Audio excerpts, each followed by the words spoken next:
Today we're taking on a hilly 4-lap killer of a park run at Ted Scobie Oval PARKRUN. This is one of the quietest park runs I have been to since visiting Australia, with just 32 runners, and in today's video I'm going to be telling you everything that you need to know about this park run whilst also trying to achieve my fastest time. So let's get into it. Ted Scobie Oval PARKRUN is located within Griffith, which you may have never heard of, and it is in New South Wales, approximately 5 to 6 hours from Sydney and Melbourne in the Riverina region. The parkrun is a hilly 4-lap course all around the Ted Scobie Oval, and it is on a mixture of surface paths and grass paths. Therefore, I recommend wearing trail shoes to this one, but if you do have a hybrid shoe, then that is the perfect one for this. It also starts at 8 AM like most of the other park runs which we have done so far in Australia, and it is also good to know that it is buggy/pram friendly, it is dog friendly too, and there are public toilets just a 2-minute walk from the start in the centre of the park run. So in terms of facilities, this is a pretty good one. In terms of how busy this park run is, this is the quietest one which I've done in Australia. It kind of makes sense with it being sort of in the middle of Australia rather than on one of the coasts, and there were just 32 runners, which to me is crazy. So hopefully we can get a decent finish position today. In terms of the scenery, I wouldn't say there's anything special about this park run. You're just doing 4 laps around the same park, which sort of has a football field, an oval, and a couple of other things within the centre of it. But in terms of the community feel, it was great. They obviously don't get too many tourists here, so it was quite nice to actually go and meet some people who are local to Griffith. And now you know a little bit about the park run, let me take you through a quick summary of the course. So as I was saying earlier, it is a 4-lapper and it's a hilly one too, as you can see in that top left-hand corner. So you've got a section on the bottom, then it's the hill up to the top where it's flat on the top, and then it is a hill back down. So it's half on grass, half on surfaced path. So it is a pretty difficult one, so I don't think you're going to be able to get a PB today. It's got an elevation gain of approximately 69 metres and a max elevation of 152 metres. So that is a quick summary of the course, but now let me take you through it in just that little bit more detail. So you're going to start off down here alongside the Clifton Boulevard and head your way towards the northeast. So this is all flat to begin with and on surface paths before you then do a left-hand turn, and that is where the incline begins. So it's quite a difficult incline all the way up to the top here, where you'll then do another left-hand turn following that Doolan Crescent, and all on surface path still. Once you get to the middle section around here, that is when the decline begins, and you can relax as you pick up the pace coming down here, and then it's slightly steeper as you do a left-hand turn here. Then at this section, you're going to come off the surface paths and onto grass. So this makes it slightly more difficult, although on the day that I went, it was pretty dry. So obviously that made it a lot easier. So you're going to pass the little play area and then the volleyball court before doing a right-hand turn and running alongside the car park. Now in this section here, I believe I saw quite a few people cheating and cutting corners in this section, but I'm pretty sure, someone has to let me know down in the comments section below whether it is the case or not, but I'm pretty sure you're meant to go left once you pass this tree down here in this bottom corner, and then go back onto the surface path, and that is the completion of 1 lap. So you're then going to do that another 3 times, and then on that final lap, instead of coming all the way down to the bottom, you're just going to peel off and finish it around here on the grass section. So you're not having to do that last little bit again, but it is a pretty simple one. There's basically one path which goes around this park, so you're not really going to get lost, and there weren't too many volunteers with it being so quiet, but they did a great job of telling us which way to go at the start. And with a lot of the people being local, they sort of know what they're doing. So as long as you're not in first position, you should be fine. So now you know what the course looks like. Let me take you through some incredible records which have been set at Ted Scobie Oval PARKRUN. Starting off with the fastest male, who is Marcus Deleur, with a time of 16 minutes and 23 seconds. With how hilly this one is, that is pretty crazy.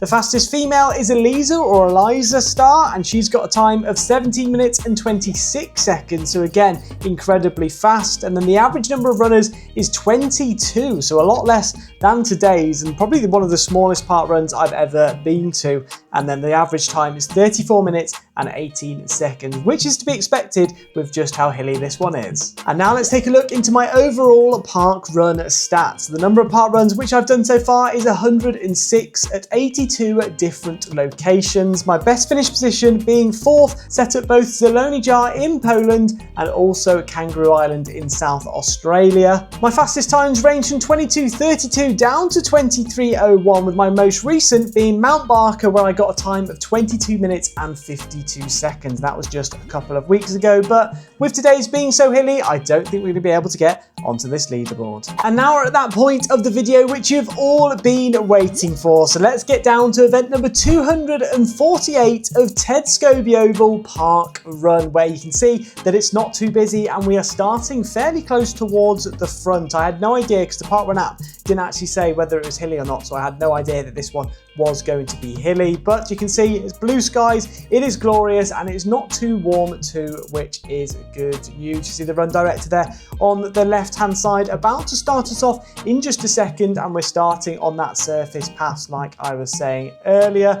But timekeeper's just getting ready now, got a few more runners coming in towards the start line, and we're off. So the park run begins, and you can see quite a few people have gone out quite quickly, which I didn't expect, because obviously with there only being 32 runners on the day, I didn't realise that pretty much half of them were very fit and very quick, so you'll notice that throughout this park run. But we've come out fairly quick too, running around the pace of 4 minutes and 30 seconds, but we'll quickly slow down in just a second once we realise just how hilly this course is. Throughout the whole of the run too, you'll be able to see the elevation in that bottom right hand corner and also my split times. So if you do want to take a look at any of those for any of the park runs which I've done on this channel, then you can go and check out my Strava in the link below. And if you're enjoying this review so far, also don't forget to smash that like button, subscribe if you're new. Now let's turn off to the left in just a second and start heading our way uphill.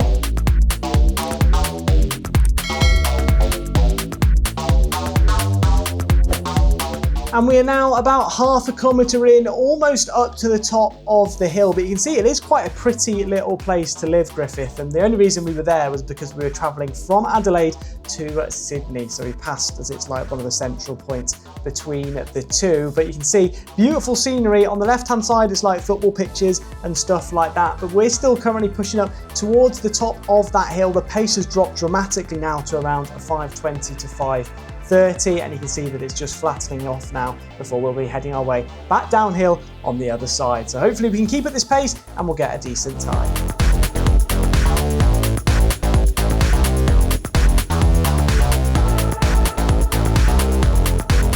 Now heading up towards that first kilometre. So we've done a time of 4 minutes and 56 seconds for the first kilometre, and we're now heading our way back down the other side. So you'll see the pace will be increasing again to around 4:30 to 4 minutes, sort of in that range. So you do pick up the pace as you head your way back down, but do remember that you've got to do that hill another 3 times. So that's just going to make it even harder. So you need to slow it down for that. But in a second, we're going to be cutting across onto the grass. So this is where the surface pass changes to grass. Hence why if you've got hybrid shoes, then I'd recommend them. So it was a little bit complicated when you went on the grass. So they've gone on the grass here, but we waited a little bit longer, and then you can see the volunteer there who points you off to the left hand side, and then you head your way in between the trees. I wasn't sure if you're meant to follow that or cut across, but you are actually meant to cut across following those yellow cones there in between the trees on the grass section. And then you'll notice there's a volleyball pitch in a moment on sand just here on the right hand side, and there's the finish line there on the left hand side. So you're going to follow this volleyball court, follow the edge of that, then turn off to the right and start heading our way back towards where we started to complete lap number 1. So you're now going to come around this car park here. They can see that lady's pointing us in that right direction. So actually on the day it was quite funny because Beth's mum came to watch us. So you can see her in the van giving us a wave. Now this is the section where I actually cheated on the first lap and I didn't realise. So you see the 2 trees in the distance. I think you meant to go in between them and then turn off to the left. So someone will have to let us know down in that comment section below, but I was obviously following the runner in front of me because I didn't know this course off by heart. They cut that corner, and I think they did it quite a few times. There's quite a few people cutting that corner, so let me know down in the comment section below whether you think that is cheating or not, or whether if you're the local you can let us know as well which way you are meant to go. But now back onto the surface pass. We've completed lap number 1 and now heading our way into lap number 2.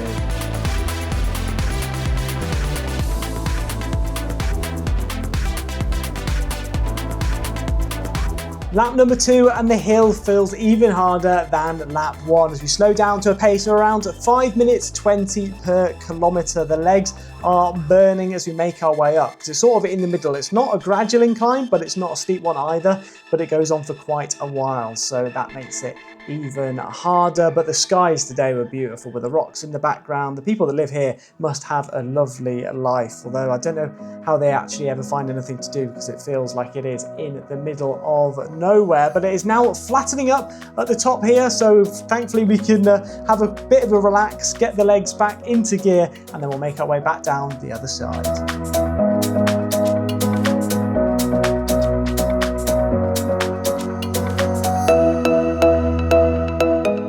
About 2.2 kilometers into the run. The second kilometer we ran just over 5-minute pace. We were a little bit slower than that first kilometer, but it was to be expected because of just how hilly this park run is. But we're now heading our way back down the other side. Now, I'm not very good at downhills, mainly because I got my knee injury from going downhill, so I'm always a little bit cautious on whether to go quickly down or whether to go slowly. So I opt for the slow option because I don't want to get injured again and miss a load of park runs. So this definitely hinders me, but you can see there you can actually make your way down pretty quickly as the runner ahead of us is flying past. Oh, he's handing over his jumper, he's getting hot too. But we're now heading our way into lap number 3 in just a moment. So we're going to cut off to the left and back onto that grass. Half the park run done and half the park run to go. We're just heading our way back down now towards these trees. I noticed the 2 other runners went in between the trees, but again, cutting off to the left-hand side. So let me know down in the comment section below. Is that cheating at park run, or should they be disqualified? You'll have to let us know what you think, or whether it just affects their time so you're not too bothered about how they get on. But now we're heading our way back towards the hill for lap number 3.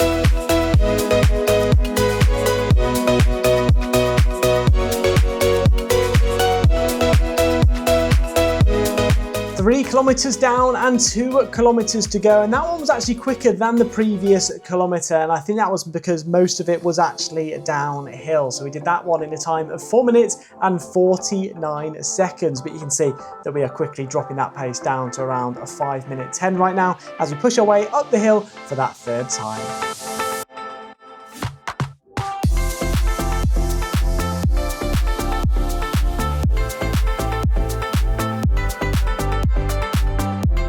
Three and a half K done, and it's now time to head back down the other side and speed up again. But you can see the black top runner flew past us just then as they make their way into lap 4 in just a moment. But thankfully, we only have to do that hill one last time. One thing I did love about this park run was sort of how quiet it was and how it had a really nice local feel to it. Didn't get congested either, and everyone was really friendly, and the town was lovely too, where we went for food after. But you'll have to let me know down in the comment section below whether you prefer like a really busy one which has a big atmosphere, or whether you quite like these smaller ones where it's got like all the locals there and it's a really nice and friendly atmosphere too. But we're now going to cut off onto the grass as we make our way into that final lap before heading through that finish funnel, which you can see right ahead of us.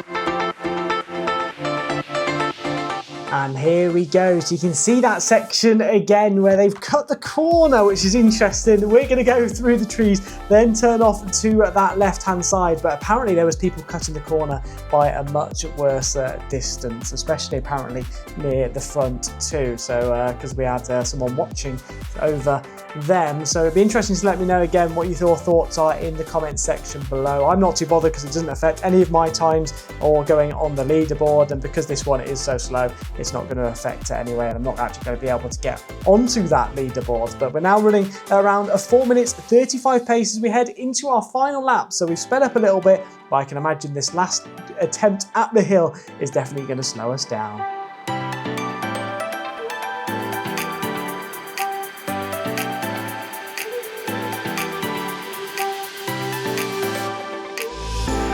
And we have almost made it up the hill with around 600 meters to go, so we can start to pick up the pace. We've lost Blacktop in front of us, so I don't think we're going to be able to go up any positions, and I can smell people in behind me who are catching me up right now. But One thing to note is that if this is very hot on the day, I can't imagine there's much tree coverage. Obviously this section here has got a little bit of shade from the trees, but apart from that, it is pretty exposed, so it can get quite hot. But now it is time to head back down the opposite side and to that finish funnel to see what time we can get in today's park run. And there we go, just like that, we lose another position. We could sense them in behind, picking up the pace, and fair play to them as they storm their way down the hill. We're running at a pace right now of 5 minutes and 2 seconds. So that was what our last kilometre pace was. But what time are we going to get? Can we get under that 24.5 minutes? I'll be pretty happy with that. But to get a sub 25 on this one is pretty good, bearing in mind how hilly it is. But here we go, sprint finish, and let's see how we get on. And here we go, it is that final cut onto the grass and sprint towards the finish line. You can see the volunteers up ahead with their timers. And what time are we going to get today? There's not many people at the finish line because there's not actually that many people at this park run. But here we go, final sprint finish, and we're going to get a time of 24 minutes and 29 seconds. So pretty chuffed with how I got on, bearing in mind how hilly it was. And we came in position 12th, which I'm actually quite surprised about. With there being such a small number of people at this park run, there were a lot of fit people at this park run too, running at a very good pace. So I think the winner on the day got 19 minutes and something, but like I was saying earlier, maybe they were cutting corners, who knows. I'm going to put my hands up. I cut the corner once too, so technically I cheated this, and I did actually get, I think it was like 4.9 something on my Strava, so I think that was all down to me cutting that corner. But now let me take you through a quick summary of Ted Scobie Oval Park Run. So that is Ted Scobie Oval Park Run complete, ticking off our 8th T on the alphabet challenge. So right now we are flying with the T's, and I think it might be the 2nd or 3rd position in terms of letters. But in terms of whether you're going to get a PB at this park run or not, I'd definitely say no. It is too hilly for you to get a PB here, but the community feel was great, and it was quite a pretty park run, even though it wasn't that special just running around a park. But now I'm going to take you through my after run stats, where not too much has changed, but the number of park runs has increased by 1 to 107, and the number of locations increases to 83 too. My best finish position still stays the same, with all of my fastest times as I was expecting, but it was great to get another one on that leaderboard. And let me know down in the comment section below whether you've ever done this one, because it'll be interesting to see whether we can find anyone who has done this park run, and any of the locals obviously which do see this video, let us know down in that comment section too, because this one is a pretty remote one in terms of Australian park runs. And also, if you have got this far and you're still enjoying the video, I'd really appreciate it if you smash that like button and subscribed if you are new. It goes a long way to supporting the channel, and hopefully as the time goes on we can make the videos better and better. So let me know in the comment section below whether there's anything else you would like to see. But now, as I always do, I'm going to take you through a couple of the pinch points. Now these points are the ones which are going to slow you down and stop you from getting your PB at this park run. Starting off with pinch point 1, which is that it is hilly. So obviously all of those hills are going to slow you down and stop you from getting your PB today. Pinch point number 2 is going to be the fact that it is partly on grass. So those grass sections, although they didn't take too much off your time, and it is mainly in the downhill sections, which is quite nice, it still will take a little bit off, because obviously running on hard standing is a lot easier than running on grass. But apart from that, there was no congestion, so I can't complain about that at all. And there's nothing else really that is going to slow you down, as there are no other U-turns either. So those are all of the pinch points, and if you do have any of your own, then do make sure to let us know down in the comment section below. But I would like to say a huge thank you to all of the volunteers who were there on the day supporting us and being very welcoming too, bearing in mind we are tourists, and without them these park runs could not go ahead. So thank you very much. But now we're moving into the all-important tips and tricks section of this video, where I show you how to get to this park run and where to go for that all-important post-park run coffee and cake. Starting off with public transport. Unfortunately, there's not really a train station nearby, which is actually operating at the time of the park run, so you're not going to be able to get there via train. Obviously, there are no trams here in Griffith either, but in terms of buses, there is a bus stop which is located here, and that is called the Clifton Boulevard opposite Doolan Crescent, and it takes both of these buses, which you can see in the top corner. However, I don't actually think that the timetable means that you can get there on time, so I would check on Google Maps maybe the day before or something, just to see whether you can or not. But in terms of the parking, you could see that we ran past the car park, which is less than a 1-minute walk from the start. It is completely free, and we had a massive minibus which we were parking in there, so don't worry about parking at this park run. And then in terms of the post-park run coffee and cake, I don't actually remember them mentioning a cafe which they all go to, but if you are looking for a good one, I'd highly recommend Max & Co, which is on the high street, and that had delicious food, so I could highly recommend going there. But if you are local to this park run, do let us know down in the comment section below where there's somewhere where you all go after this park run. I don't believe there are many cafes nearby, which is maybe why there's not one listed on the website. So that is going to be it for Ted Scobie Oval Park Run, and if you enjoyed this one, you should definitely go back and check out last week's, which was over at Christie's Beach Park Run, which is in South Australia, with stunning coastal views with white sands and crystal blue water. And then next week we're going to be heading over to St. Peter's Park Run, so another one in Sydney, and hopefully that one should be just as good as this week. So I'll see you all there with another park run video.